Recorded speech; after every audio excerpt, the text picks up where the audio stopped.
We start by making the cranberry and orange sauce. This can be made well ahead of time and stored in an airtight container or mason jar, which will last upwards of 2 weeks. We place around 500 grams of cranberries in a pan. I used frozen on this occasion, alongside the juice and zest of 2 whole oranges. Adding to this 3 tablespoons of caster sugar. Now the important part, once this is cut, is to decide whether you would like it a little sweeter. If so, add caster sugar another tablespoon at a time.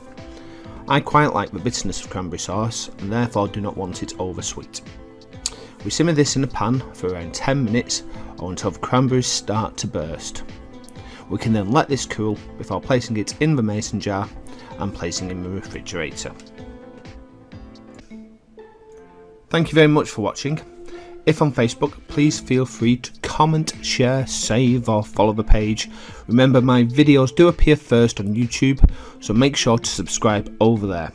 If you are on YouTube, please leave a comment, hit that subscribe button and help us on the journey to 1,000 subscribers. Make sure you hit that notification button to see more weekly videos. Stay healthy and see you next episode.